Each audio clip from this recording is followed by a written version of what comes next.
us to keep. Ngano gani mga kaigsunan si Ginisus na lansang? Ingon sa mga Hudiyo, si Ginisus adunay duha ka mga sayop. Una, sin of blasphemy. Kaduha, sin of breaking the Sabbath. Kay ang focus mga kaigsunan mo pagtuman, mao na nga si Ginisus nga mo'y tag-iya sa balaod, gihukman sa iyang balaod mga kaigsunan.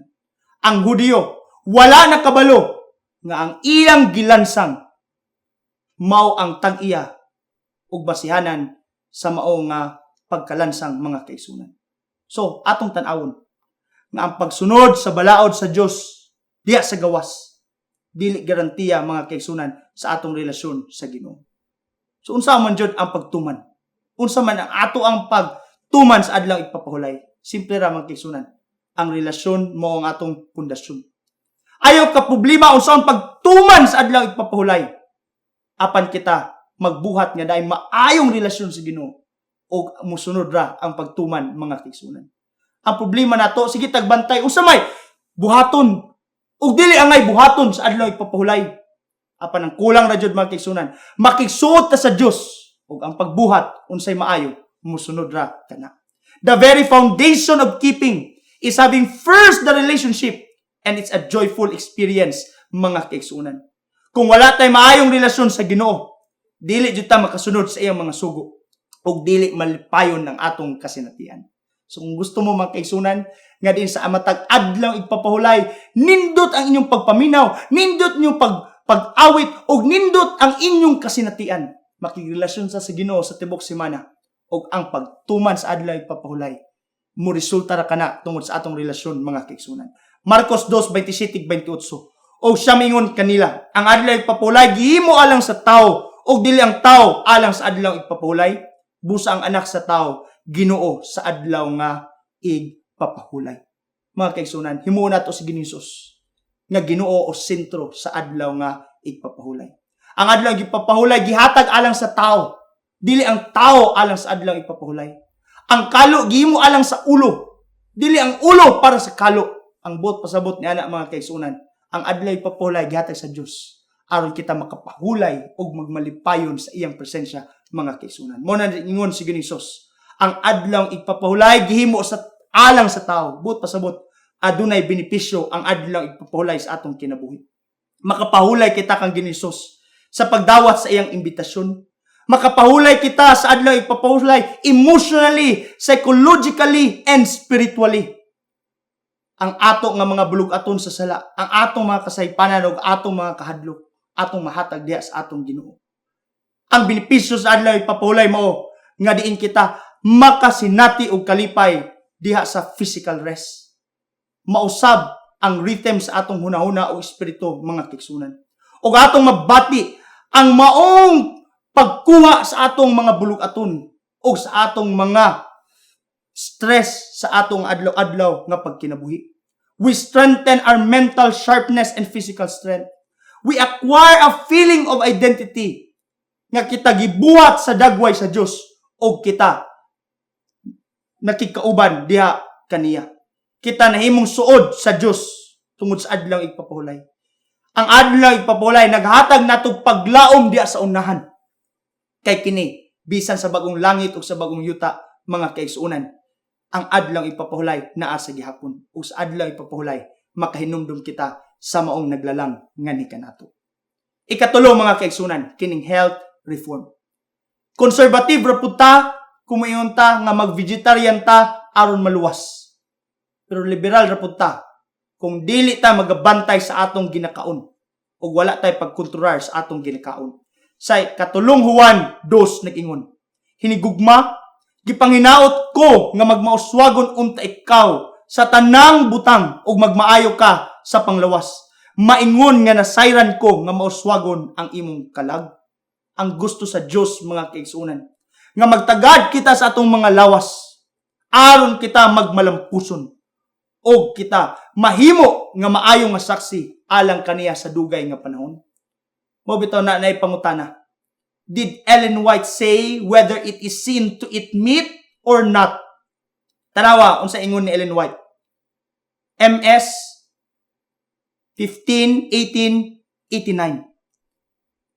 I advise every Sabbath-keeping canvassers to avoid it meeting, not because it is regarded as sin to eat meat, but because it's not healthful. Ngano di ay mga kaigsunan?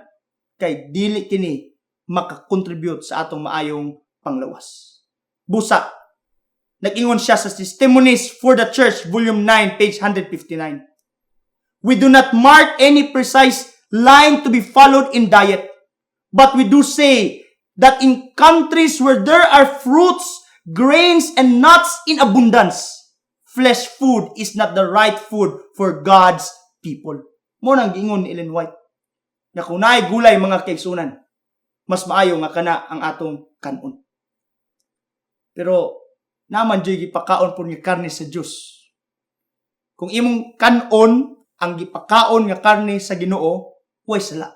Diha na ang sala sa diyang imong kanon ang gibawal sa Dios mga kaigsunan. Kung sa hilig kayo mo kaon og karne, ato na lang balihon kay namay uban wingon ang manok atong subakan og batong. So karon balihon na lang ang batong subakan og gamayng manok. Aron mga kaigsunan matagad ang atong maayong panglawas. Pero this is true. Ang nutrition sa balaang kasulatan mo, ang original diet nga gusto sa Dios, Genesis 1:29, cereal, nuts, fruits, og sa 3 verse 18 sa Genesis, vegetable. Apan miabot paghuman sa lunop, diha na taning kaon og limpyo nga karne mga kaigsunan. Pero at the end time, vegetarian diet is preferable for God's people.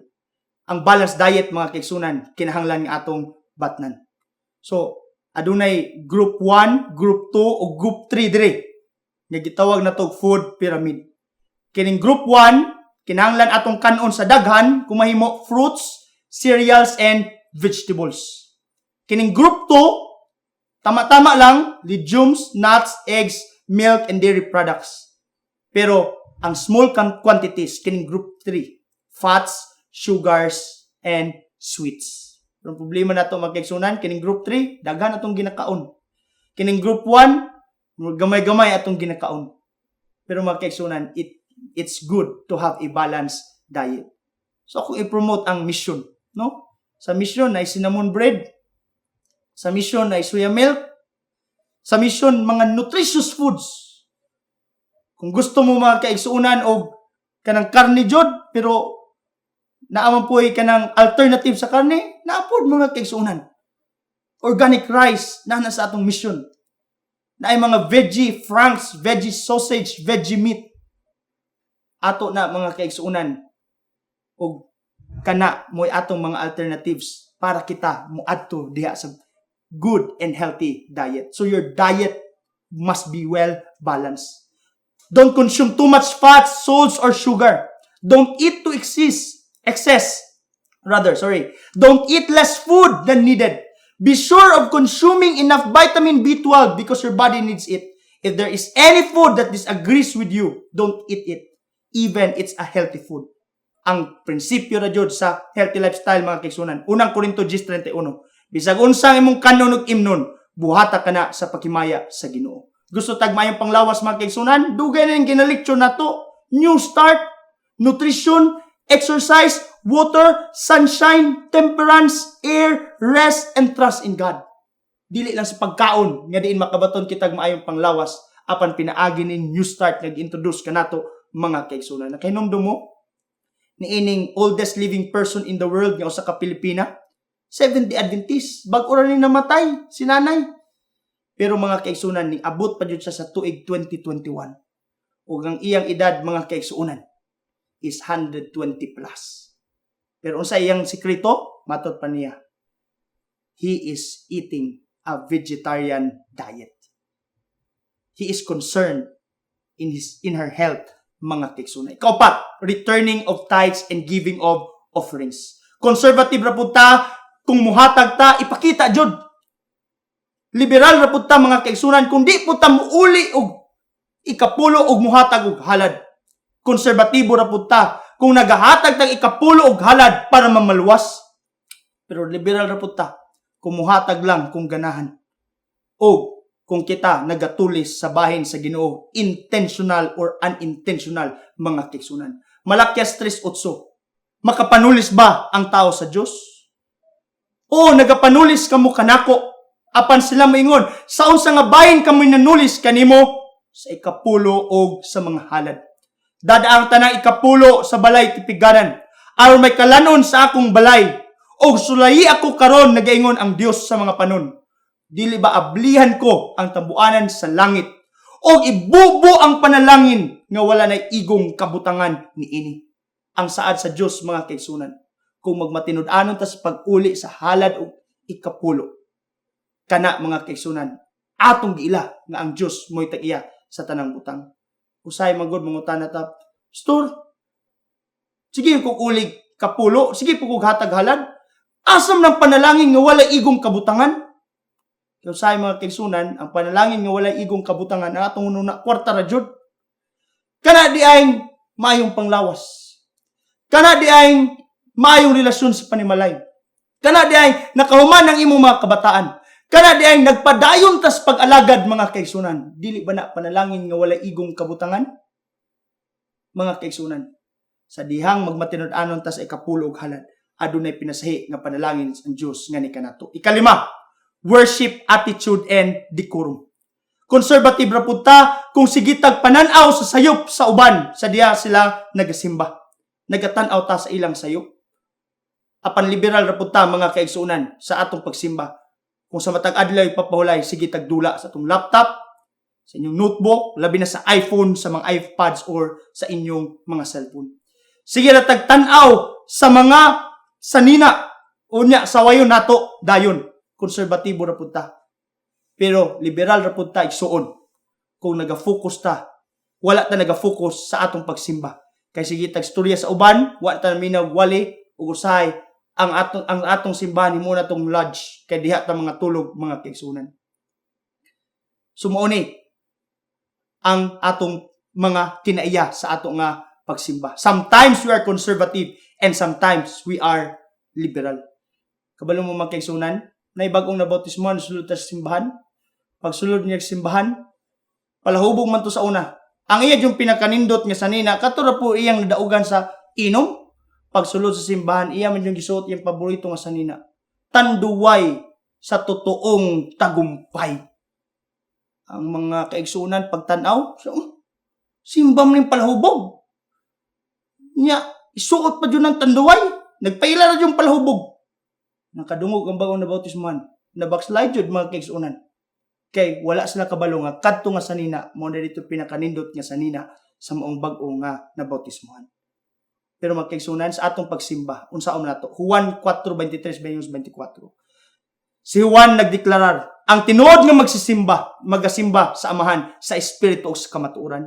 Kaya ang amahan nagapangita ni ana nga mao nga pagsimba diha kaniya. Sa diyang na-assign pa ko sa kapalong, mga kaigsunan, di ko kalimot ani nga bata.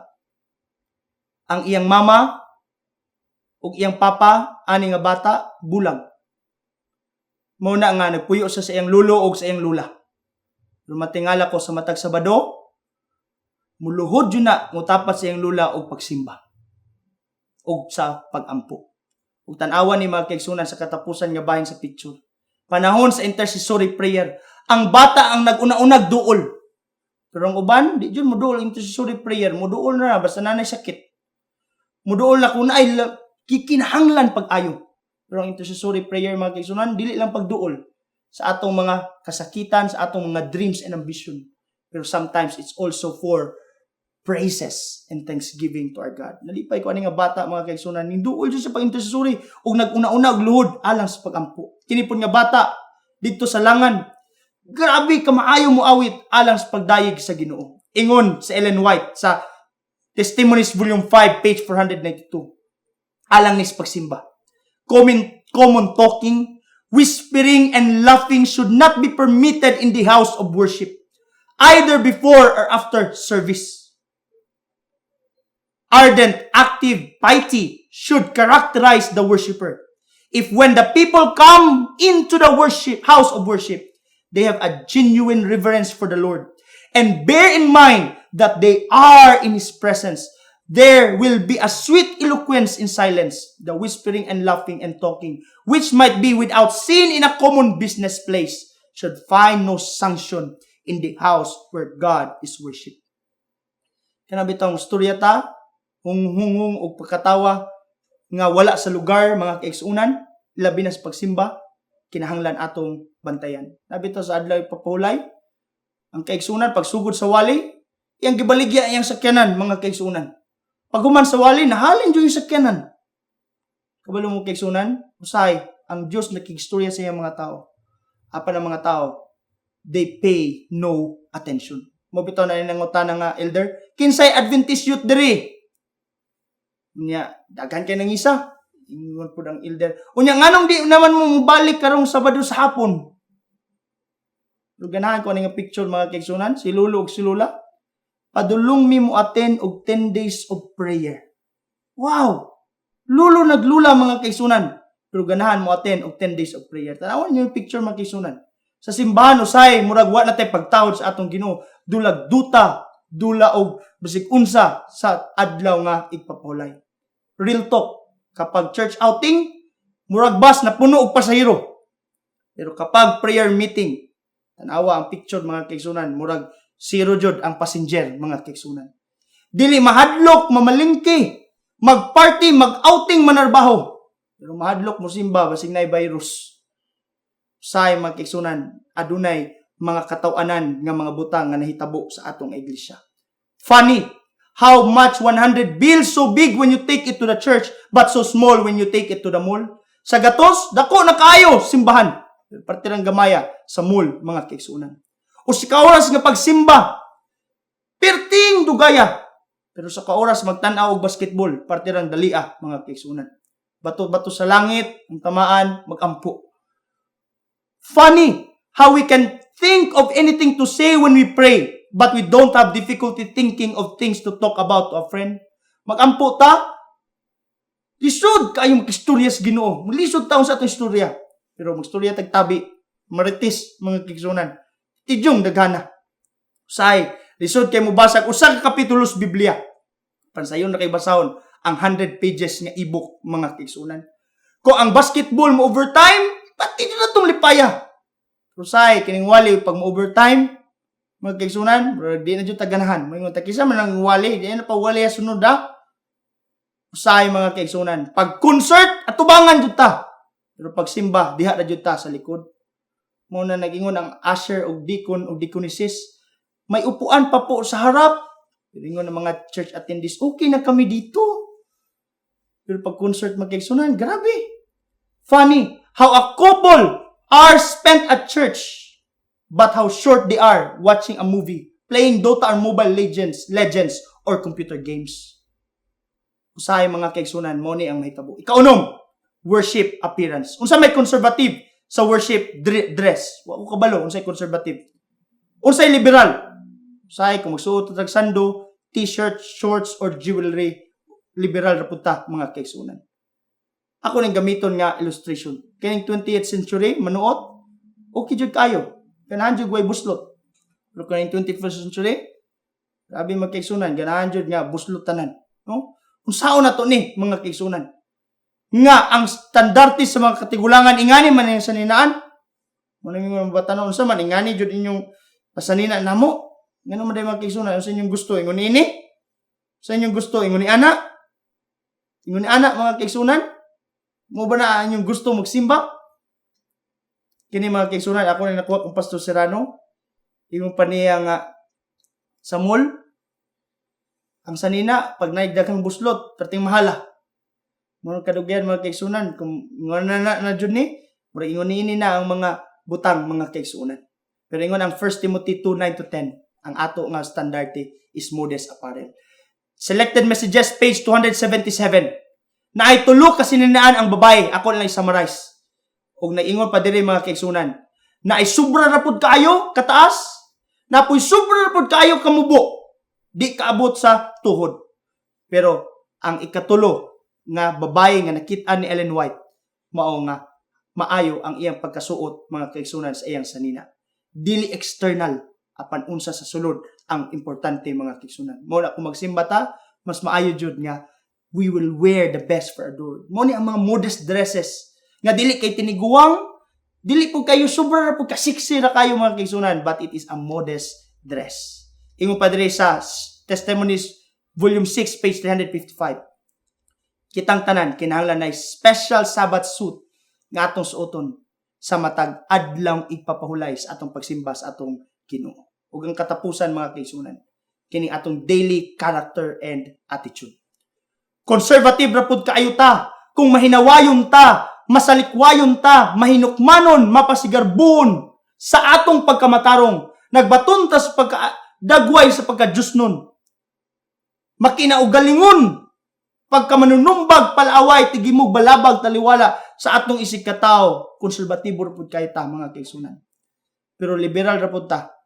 Kung okay ra makigilawas, sagwa pa minyo, kahugaw, kaulag, pagsimbag Diyos, panglamat, dinumtanay, panagbingkil, pangabugo, iyahay, o uban pa, nga mabasa sa Galacia 5:19 paingon sa 21. Kaigsunan, ang atong kinabuhi usahay, kung ang atong kaugalingon ang sentro, si Kristo nasa gawas, our interests are directed by self, and often the resulting discord, and the result is discord and frustration. Kung ang self ang sentro, tanawan ninyo makiksunan sa itong kinabuhi. Legalistic ang atong kinaiya. Impure thoughts, jealousy, guilt, worry, discouragement, critical spirit, frustration, aimlessness, fear, ignorance, unbelief, disobedience, loss of love for God and others, poor prayer life, no desire for Bible study. Kung sentro nato ang atong kinabuhi. Pero kung si Ginoong Hesus, mga sentro sa atong kinabuhi, mailhan dyan mong tao nga na Ginoong Hesus. Na gugma, na kalipay, na pagkamalinawon, na pagkamapailubon, na pagkamaayo, na pagkamanggihatagon, na pagkamatinud-anon. Ang iyang kinabuhi, sentro ni Ginoong Hesus. Mao na ang empowered by the Holy Spirit. Ug unya naga-introduce o bandi kang Ginoong Hesus. Nakasabot sa pulong sa Dios, nagasalig sa Dios o nagasunod sa Dios. Kabalo mo, may balaan jud nato kinsa ang tawo nga naay kinaiya o pagtutok ni Ginoong Hesus kay mao ni ang iyang kinaiya mga kaigsunan. Adunay prayer, Bible study, witnessing and fellowship tungod kay siya nagmatinud-anon diha kang Ginoong Hesus. Ingon pa si Charles Fitch, how can I expect to spend eternity with God if half the time my thoughts are entirely opposite of God's thoughts? Gala, gusto ta makig-uban sa Ginoo sa eternidad. Pero sa di kita kaampo gani sa isa ka adlaw. Gusto ta makig-uban sa Dios sa eternidad, pero dili kita maminaw sa iyang mga pulong pinaagi sa pagbasa o pagtuon sa Biblia. Subay sa pagtapos mga kaigsunan. Dito sa laing nasod, naay mga banggiitan nga mga pastor nga si Bill Hybels o si Rick Warren. Ang ilang church is Willow Creek Community Church and Saddleback Church. Kini nga church mga kaigsunan pag magsimba 20,000 mga audience midweek and Sunday services. Perti kadaghan yung mga tao. Ginaadto ni Bill Hybel o uban pa ang mga tao ug ingnan sila adtong simbahan. Ug pag adto sa simbahan mga kaigsunan, perting daghan ang mga tao ang ilang ma-invite. Ngano? Kay ingon pa nila, ang importante gigugma ka sa Dios, bala nag-unsa ang imong buhat. Mga kaigsunan, ang problema niini nga mga simbahan, they cater a non-committal religion. Pero mga kaigsunan, the Adventist message asks for the highest form of commitment. Dili pa daghanay. Pero atong dalon ang tao diha sa pag-alagad sa Ginoo. So mga kaigsunan, posible ba nga ang pagkakonserbatibo dili makaluwas? Nagasimba ta sa Dios, gusto latang nga liberal dili pod madawat. Ang konserbatibo ug liberal mga kaigsunan di makadto sa langit. Ang mga naa sa wala nga pagtulunan ug anaa sa tuo nga pagtulunan mga kaigsunan dili safe. Only a balanced thinking Christian will be able to make it through. Kaya ang Christianity requires balance and consistent life. Ingon pa ang Gospel Workers page 318, katong mosunod sa ehemplo ni Ginoong, dili mahimong extremist kay sila adunay kinaiya nga ang kalinaw nakit-an sa kinabuhi ni Ginoong makit-an pod sa ila nga kinabuhi. Pilipos 2:5, let this mind be in you, which was also in Christ Jesus. Unsa ang kinaiya ni Ginoong mga kaigsunan? Gugma. Ang kinaiya ni Ginoong, pagkamahigugmaon, pagkamalipayon, pagkamalinawon. pagka mapailubon, pagka maluluyon, pagka maayo, pagka matinudanon, pagka malumo, pagka mapinugnanon, o pagka mapinasayloon. Mga kaigsunan, ang kinaiyan ni Ginisus is the middle path. Ang kinaiyan ni Ginisus mo ang atong batnan sa atong kinabuhi, mga kaigsunan. Dili ta conservative, dili po ta liberal. Pero we are centrist. And to be a centrist, mga kaigsunan, ingon si Pablo, ang kinaiya ni Ginisus sama sa atong kinaiya, mga kaigsunan. Busa, ang kinaiya ni Ginisus mao ang middle path. Hebrewanon 12:2, magatutok kita ni Ginisus nga maoy magtatapos sa atong pagtuo. Kabalo mo, mga kaigsunan, kung na may pinakabuutan, kung na may pinakamangihatagon, kung na may pinakamalumo, kung na may pinakadugay masuko, dapat ang Adventista.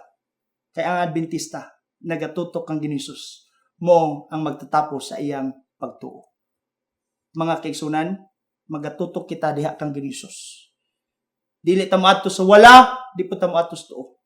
Kuhaon nato ang pagkadautan sa ato nga kinabuhi pinaagi sa dugo ni Ginisus, mga kaigsunan. So makigsaad ta ni Ginisus nga diin kita magatugyan sa atong kinabuhi diha kaniya. Tapuson ako sa tinuod nga sugilanon ni Alexander the Great. Sa diyang mosulong sa Alexander the Great, makuha jud niya ang mga nasod. Pero unsa may strategy ni Alexander the Great? Sa ako pang nabasa, mga kaigsunan, pag musulong siya usa ka nasod, musulong siya pagkagabi og magdala siya gamay lang nga sundalo apan daghan nga mga torch. Palibutan niya ang mao nga lungsod. Unya pasigaon ang mga torch. Pagsiga sa mga torch, moingon si Alexander the Great, if you will not surrender, you will die. Kung dili ka mo surrender, mamatay ka gayon. Mugawas ang maong leader ni ato nga lungsod. Paggawas niya, napalibutan na sa dagang kalayo. Ug unya mo surrender ang maong nga leader sa lungsod. Ug mao na nga gitawag si Alexander nga the Great tungod halos sa iyang panahon nadaog niya ang mga gubat sa iyang kinabuhi. Kaya ang iyang pagtawag, if you will not surrender, you will die. Mga kaigsunan, kung dili po ta mo surrender sa atong kinabuhi, sa atong Ginoo, ang atong padulngan mao jud ang kamatayon. Ang atong padulngan mao jud ang walay paglaom nga kinabuhi. Pero kung atong isurrender ang atong kinabuhi sa Ginoo, dili ta mahimong conservative. Dili ta mahimong liberal. Kaysa pag-surrender nato sa atong kinabuhi sa Ginoo, ang kinaiya ni Ginisus adlaw-adlaw mo reflect sa atong kinabuhi tungod ang balang espiritu nagalihok sa atong matag usa ka mga kinabuhi. Sa atong mga pag-ampo, sige tag pangayo sa Ginoo. Sa atong mga pag-ampo, sige tag hangyo sa Ginoo. Pero ngano man, mga kaigsunan, nga dili nimo hangyoon ang Ginoo karon. Nga din ang balang espiritu mukunsad adlaw-adlaw sa atong kinabuhi para ang kinaiya ni Ginisus mapakita ug daghan pang mga tawo nga atong madala sa gingharian sa mga langit, mga kaigsunan. Muna akong buhing pag-ampo, gadiin kanunay, atong batnan ang pag-surrender sa atong kinabuhi ni Ginisus. Kay diha sa pag-surrender kang Ginisus, aduna kitay palaabuton nga kinabuhi nga walay katapusan.